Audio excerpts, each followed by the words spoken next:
ಪರಶುರಾಮ್ ಆತ್ಮಹತ್ಯೆ ಮಾಡಿಕೊಳ್ಳುವಂತಹ ವ್ಯಕ್ತಿಯಲ್ಲ. ನಮ್ಮ ಪರಶುರಾಮ್ ಎಷ್ಟೋ ಸಮಸ್ಯೆಗಳನ್ನ ಮೆಟ್ಟಿ ನಿಂತಿದ್ದ. ಇಂತಹ ಸಣ್ಣ ಪುಟ್ಟ ಸಮಸ್ಯೆಗಳಿಗೆ ಹೆದರುವಂತಹ ವ್ಯಕ್ತಿಯಲ್ಲ. ಕೊಪ್ಪಳದಲ್ಲಿ ಪರಶುರಾಮ್ ಸಹೋದರ ಹನುಮಂತು ಈ ರೀತಿಯಾಗಿ ಹೇಳಿಕೆಯನ್ನ ಕೊಟ್ಟಿದ್ದಾರೆ. ಹಣ ಕೊಟ್ಟಿಲ್ಲ ಅಂತ ಹೇಳಿ ಉದ್ದೇಶಪೂರ್ವಕವಾಗಿ ಪರಶುರಾಮ್ನನ್ನ ವರ್ಗಾವಣೆ ಮಾಡಲಾಗಿತ್ತು. ಆ ವರ್ಗಾವಣೆಗಾಗಿಯೇ ನಮ್ಮ ಪರಶುರಾಮ್ನ ಸಾವಾಗಿದೆ ಅಂತ ಹೇಳಿ ಸಹೋದರ ಹನುಮಂತು ಆರೋಪಿಸಿದ್ದಾರೆ.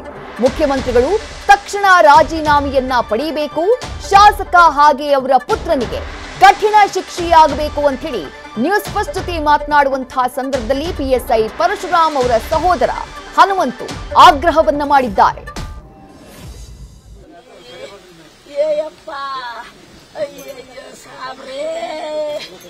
ಎಲ್ಲಿ ಬಂದು ಗಿಡದಾಗ ಯಪ್ಪ ಎಣ್ಣ ಯವ್ವ 8 ದಿನ ಮುಂದಿರ್ಲಕ್ಕ ನಾವು ಬಡ್ಸನ್ ಜನ ಅಂತಂದು ಮಗಯ್ಯೋ ರಾಮ ಎಂತ ಪಣ್ಣು ಮಾಡಿದೆ ನಮ್ಮನ್ನು ಮಂಚಾಕ ಅಲ್ಲಿ ದಿಲಿಗೆ ನಿಂತಾರ ನನ್ನ ಮಗ ಕಾಡುವಲ್ಲು ಏಯಪ್ಪ ಅಯ್ಯಯ್ಯ ದೇವ್ರೇ ಮಗ ಅಪ್ಪದ ಕೂಡ ಮಾತಿದ್ದಿಲ್ಲ ಅತ್ಗ ನಮ್ಮಪ್ಪ ಗೊತ್ತಾಗಲ್ಲ ಅಂತಂದು ಆತ ಬಾಳ ಮಾತಾಡ್ತಿದ್ದಿಲ್ಲ. ಏಯವ್ವ ಮಾದೇವ ಮಾದೇವ ಮಂಡೆ ಒಚ್ಚಿಲ್ಲ ಅಕ್ಕಿ ಬಂದೆಲ್ಲು ಕಮ್ಮಗ ಇದ ವಯಸ್ಸನೆ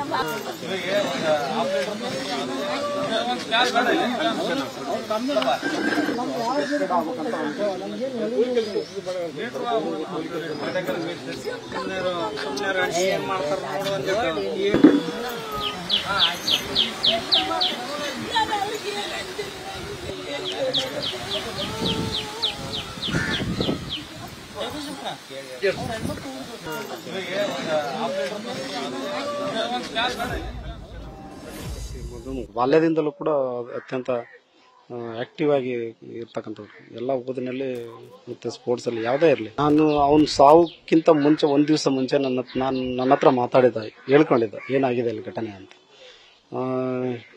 ಆಕ್ಚುಲಿ 7 ತಿಂಗಳಾಗಿದ್ದಲ್ಲ, ಯಾದಗಿರಿ ಟೌನ್ ಸ್ಟೇಷನ್ ಚಾರ್ಜ್ ತಗೊಂಡು 7 ತಿಂಗಳಾಗಿದ್ದು. 7 ತಿಂಗಳಲ್ಲಿ ಒಂದು ವರ್ಷದಲ್ಲಿ 4 ತಿಂಗಳ ಎಲೆಕ್ಷನ್ ಟ್ರಾನ್ಸ್ಫರ್ ದೇವರ ಗಣಗಾಪುರಲ್ಲಿ 4 ತಿಂಗಳ ಮಾಡಿದ. ಇನ್ನು 7 ತಿಂಗಳ ಮಾತ್ರ ಇಲ್ಲಿ ಮಾಡಿದ್ದ. ಇನ್ನು ಸುಮಾರು 4-5 ತಿಂಗಳು ಇಲ್ಲಿ ಬ್ಯಾಲೆನ್ಸ್ ಇತ್ತು, 1 ವರ್ಷ ಆಗ್ಲಿಕ್ಕೆ. ಅದನ್ನೇ MLA ಹೋಗಿ ಕೇಳಿದಾನತ್ತು, ಸರ್ ನಂದು ಇನ್ನೂ 1 ವರ್ಷ ಆಗಿಲ್ಲ, ಕಂಪ್ಲೀಟ್ ಆಗಿಲ್ಲ, ನೀವು ಈಗಲೇ ಟ್ರಾನ್ಸ್ಫರ್ ಮಾಡಿದ್ರಿ. ಇಲ್ಲಪ್ಪ ನೀನು ಕಂಟಿನ್ಯೂ ಮಾಡ್ಬೇಕಂದ್ರೆ ನನಗೆ ಇಷ್ಟು ಕೊಡಬೇಕು, ಇಲ್ಲಾಂದ್ರೆ ಬೇರೆಯವ್ರು ಇದ್ದಾರೆ ಕೊಡ್ಲಿಕ್ಕೆ, ನೀನು ಟ್ರಾನ್ಸ್ಫರ್ ತಗೊಂಡು ಹೋಗು ಅಂತ. ಸರ್ ಅದೇ MLA ಈ ತರ ಬೇಡಿಕೆ ಇಟ್ಟಿದ್ದಾರೆ ನನಗೆ ಅಂತ ಹೇಳ್ಕೊಂಡಿದ್ರು. ನಾವು ಹೇಳಿದ್ವಿ, ನಮ್ಮ ಹತ್ರ ಅಷ್ಟು ದುಡ್ಡು ಅಂತ ಇಲ್ಲ, ನಮ್ಗೆ ಕೊಡ್ಲಿಕ್ಕೆ ಆಗೋದಿಲ್ಲ, ಎಲ್ಲಿ ಕೊಡ್ತಾರಲ್ಲ ನೌಕರಿ ಮಾಡೋದು, ಏನು ತೊಂದರೆ ಇಲ್ಲ ಅಂತ ಹೇಳಿದೆ ನಾನು. ಆಯ್ತು ಅಷ್ಟೇ ಮಾಡ್ತೀನಿ, ನಾನು SP ಆಫೀಸ್ ತಗೊಳ್ಳೋದು. ಮೋಸ್ಟ್ಲಿ ಟ್ರಾನ್ಸ್ಫರ್ ಮಾಡಿರಲ್ಲ, ಪ್ಲೇಸೇ ಕೊಟ್ಟಿಲ್ಲ, ಪ್ಲೇಸ್ ಇರ್ಲಾರ್ದೇನೆ ಟ್ರಾನ್ಸ್ಫರ್ ಮಾಡಿದ್ದಾರೆ ಅಂತ ನಾವು ಕೇಳಬೇಕು ಅನ್ನತಕ್ಕಂಥ ಮನೋಭಾವ MLA ಅವರಿಗೆ ಇಲ್ಲ. ಅವನಿಗೊಂದು ಕನಸಿತ್ತು, ಈ ನಾವು ದಲಿತ ಕುಟುಂಬದಿಂದ ಬಂದಿರೋದ್ರಿಂದ ಅತಿ ಹೆಚ್ಚು ನಮ್ಮ ಭಾಗದಲ್ಲಿ, ಹೈದರಾಬಾದ್ ಕರ್ನಾಟಕ ಭಾಗದಲ್ಲಿ ನೋಡಿರ್ತೀರಿ ಶೋಷಣೆಗಳು, ಅತ್ಯಾಚಾರಗಳು, ಕ್ರಮಗಳು.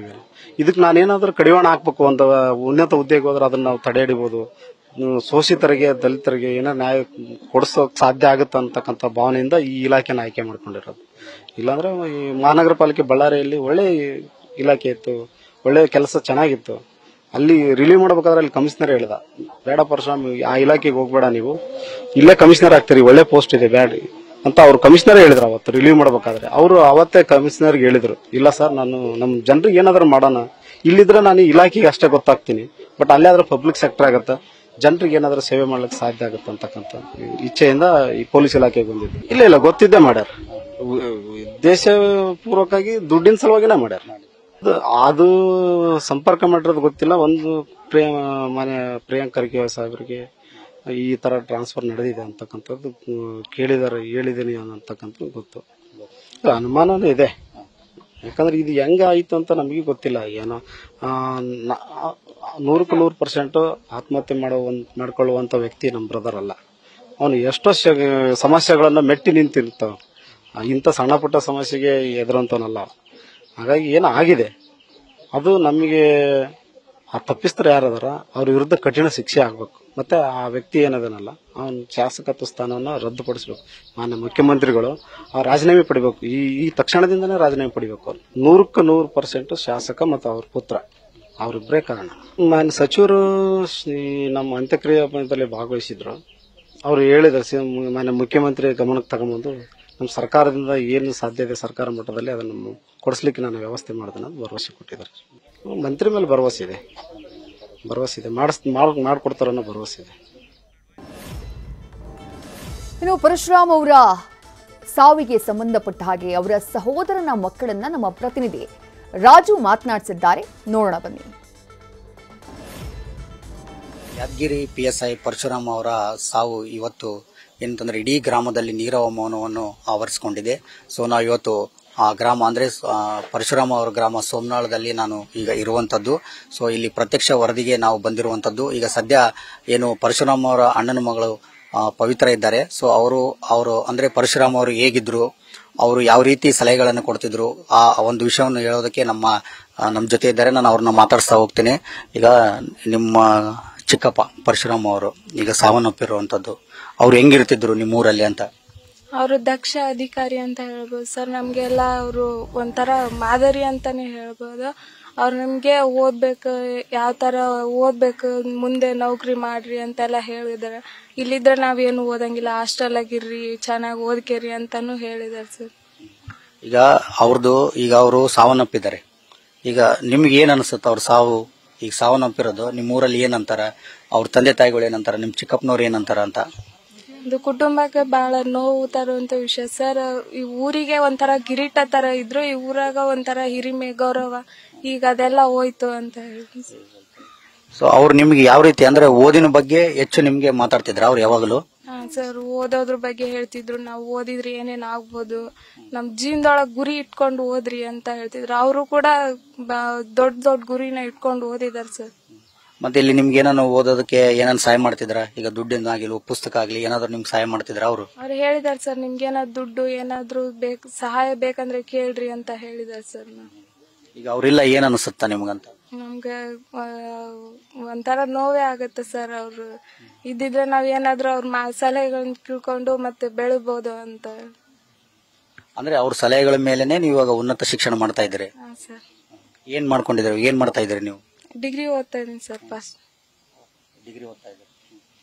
ಸೊ ಇದು ಪವಿತ್ರ ಅವರ ಮಾತು. ಮತ್ತೆ ಅದೇ ರೀತಿ ಈ ಗ್ರಾಮದ ಮತ್ತೊಂದು ಅಂದ್ರೆ ಅವರ ಕುಟುಂಬಸ್ಥರು ಮತ್ತೊಂದು ಹುಡುಗಿ ಕೂಡ ನಮ್ ಜೊತೆಗೆ ಇರುವಂತದ್ದು. ನಾನು ಅವ್ರ ಅಣ್ಣನ ಮಗಳು. ನೀವು ಅವ್ರ ಅಣ್ಣನ ಮಗಳನ? ನಿಮ್ಮ ಹೆಸರು? ಸ್ನೇಹ ಅಂತ ಹೇಳಿ. ಈಗ ನಿಮ್ ಚಿಕ್ಕಪ್ಪ ಅವ್ರು ಇಲ್ಲ, ಏನ್ ಅನ್ಸುತ್ತಾ ನಿಮ್ಗಂತ? ಅಂದ್ರೆ ಅವ್ರು ಚಿಕ್ಕ ವಯಸ್ಸಿಂದನೂ ತುಂಬಾನೇ ಕಷ್ಟಪಟ್ಟು ಜಾಬ್ ತಗೊಂಡಿದ್ರಿ ಸರ್. ಇವಾಗ ಅವ್ರು ಇಲ್ಲ ಅಂದ್ರೆ ಒಂಥರ ಏನೋ ನೋವು, ಕಳ್ಕೊಂಡಿರೋ ನೋವು ಸರ್. ನಮ್ ಪ್ರತಿ ವಿಷಯದಲ್ಲೂ ಇದು ಸಪೋರ್ಟಿವ್ ಆಗಿ ನಿಂತ್ಕೊಂಡಿದ್ರು. ನನ್ ಕಾಲೇಜ್ ಅಂತ ವಿಷಯ ಬಂದಾಗ ಮೊನ್ನೆ ಕೊಟ್ಟೂರಾಗ ಅಡ್ಮಿಷನ್ ಮಾಡಿಸಿ, ಅವರ ಪ್ರಿನ್ಸಿಪಲ್ ಹತ್ರ ಮಾತಾಡಿಸಿ ಎಲ್ಲ ಮಾಡಿಸಿ ಅಡ್ಮಿಷನ್ ಮಾಡಿಸಿ ತುಂಬಾನೇ ಸಪೋರ್ಟಿವ್ ಆಗಿ ನಿಂತಿದ್ರಿ ಸರ್ ಅವರು. ಅಲ್ಲ, ನಿಮ್ಗೆ ಬರೀ ಓದೋದ್ರ ಬಗ್ಗೆ ಜಾಸ್ತಿ ಆಸಕ್ತಿ ಸರ್. ಚಿಕ್ಕ ವಯಸ್ಸಂದು ಇದ್ದಾಗ್ಲಿದ್ದಾನು ನಮಗೆ ಅವ್ರು ಬಹಳ ಸಪೋರ್ಟಿವ್ ಆಗಿ ಸಪೋರ್ಟ್ ಮಾಡಿದ್ದಾರೆ.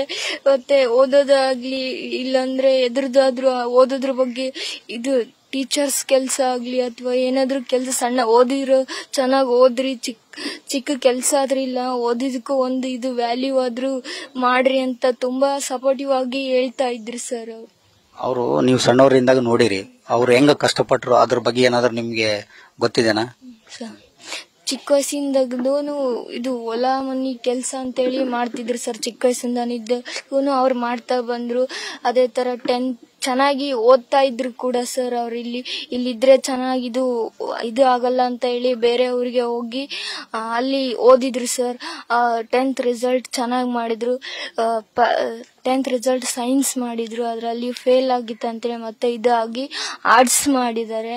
ಆರ್ಟ್ಸ್ ಮಾಡಿ ಸೆಕೆಂಡ್ PUದೊಳಗ 2 ಪೇಪರ್ ಹೋಗಿದ್ವಿ ಸರ್. ಅವಾಗ ಬೆಂಗಳೂರಿಗೆ ಹೋಗಿ ನಮ್ಮ ಸಂಬಂಧಿಕರ ಮನೆಯಲ್ಲಿ ಹಾಲು ಮತ್ತೆ ಪೇಪರ್ ಮನೆಗೂ ಹಾಕಿ ಆ ಅಮೌಂಟ್ ತಂದೆ ಎಕ್ಸಾಮ್ ಬರ್ದು ಇವತ್ತು PSI ಆಗಿದ್ದಾರೆ ಅಂದ್ರೆ ಅದು ನಮ್ಮ ಒಳ್ಳೆ ಹೆಮ್ಮೆ, ನಮ್ಮ ಊರಿಗೆ ಒಂದು ಹೆಮ್ಮೆ ಅಂಡ್ ನಮ್ಮ ಮನೆಗೂ ಕೂಡ ಒಳ್ಳೆ ಇದು ಇತ್ತು, ವ್ಯಾಲ್ಯೂ ಅನ್ನೋದಿತ್ತು ಸರ್. ಇವಾಗ ಅವರು ಇದಾಗಿದ್ದಾರೆ ಅಂದ್ರೆ ನಂಬಕ್ ಆಗ್ತಿಲ್ಲ. ಅಂಡ್ ಇಲ್ಲಿ ತುಂಬಾನೇ ನೋವು ಆಗಿದೆ ಈ ಕುಟುಂಬಕ್ಕೆ, ಮತ್ತೆ ನಮ್ಮ ಮನೆಯಲ್ಲಿ ಇರ್ತಕ್ಕಂಥ ಸದಸ್ಯರಿಗೆ ತುಂಬಾನೇ ನೋವಾಗಿದೆ ಸರ್ ನಮ್ಗೆ.